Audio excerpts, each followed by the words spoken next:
Good morning, everyone. I'm meteorologist Charlie Ironmonger. Thank you so much for joining me today for your 9 a.m. news and weather update from the First Alert Desk. And we've got news out of Greenville, where a Tarboro woman was arrested yesterday after a domestic assault call. According to warrants obtained by WITN, Greenville police arrested 24-year-old Abby Bianca Chavez after she used physical force against a man she was dating. Warrants say Chavez cut him with a knife, causing a laceration to the right pinky, and pulled his hair, causing handfuls of hair to come out. Now, Chavez is under no bond, with a court date set for February 3rd. And now we want to turn our attention to the Middle East as Israeli military forces launched a strike on an Iranian Quds force that was allegedly planning a strike in Syria. NBC's Matt Bradley has more on the developments. That's right. The IDF said that they killed Mahmoud Marshad al-Jawhari. They said that he is a member of the Iranian Quds Force. This is the organization within Iran's security establishment that is responsible for cultivating and funding and supporting all of Iran's proxies throughout the region. That includes Hezbollah in Lebanon, Hamas in the Gaza Strip.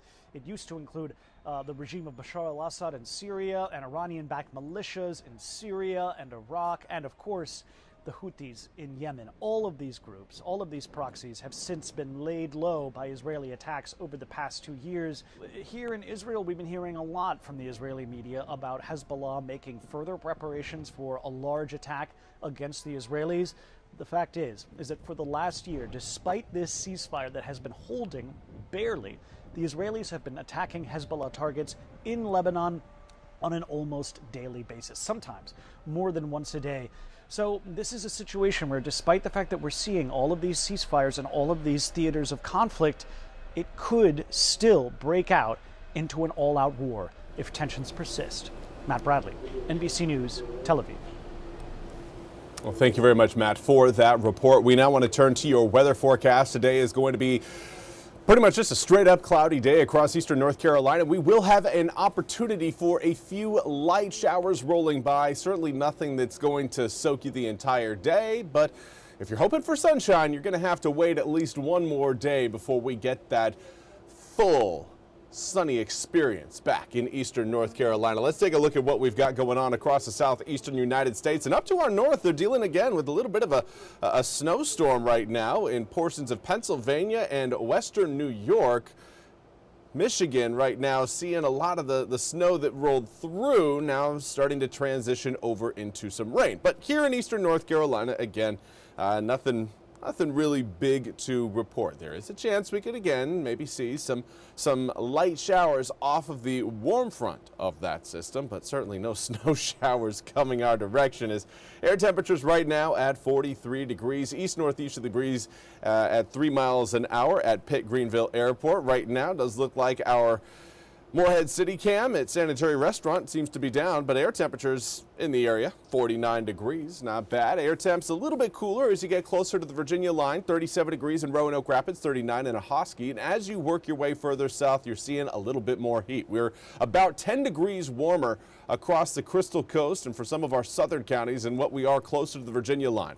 Right now, 48 degrees in Kenansville as well as Jacksonville. We've got 47 in Oriental as well as New Bern, 49 currently in Beaufort and Stumpy Point. Hatteras currently showing up with a 50-degree reading. Now, as we make our way through the rest of the morning, again, we're likely going to be getting into the low, possibly mid-50s coming up this afternoon. Certainly not the warmest day in the world, but it's not going to be the coldest. We'll be a little bit below average by about 4 to 6 degrees, but that's certainly nothing that we can't handle. Again, there will be a chance of some spot showers at times through today. That chance really starts to exit completely as we head towards 9, 10, and 11 p.m. tonight.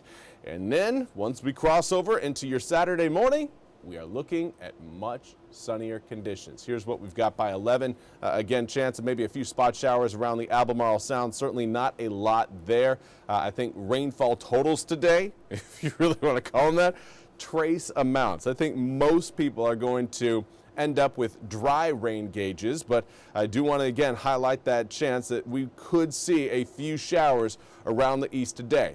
Here's what we've got, though, coming up for tomorrow morning just before 7 a.m. and cloud free. Of course, we will have a few passing clouds roll by at times on Saturday, but mostly sunny skies for the start of the weekend, and it will come with warmer air temperatures. Looks like we'll likely end up seeing temps in the 60s coming up for tomorrow. That cold front drops its way over the east, but again, not a whole lot there.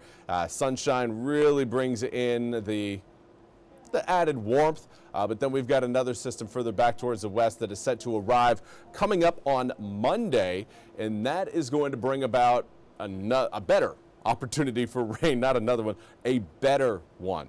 73 degrees coming up on Monday, 60s over the weekend, 66 degrees on Saturday, 62 for Sunday.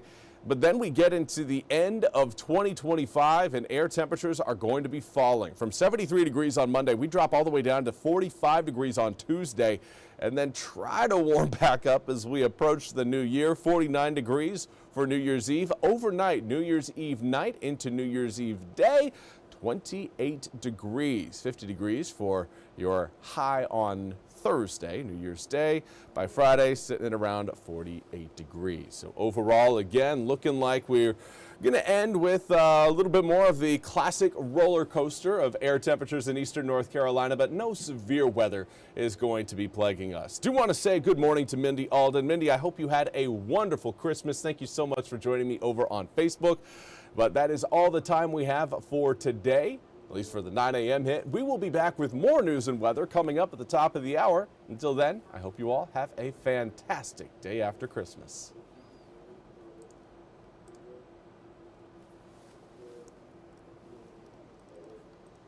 This hour of the WITN First Alert Desk is sponsored by ENC Pirate Realty.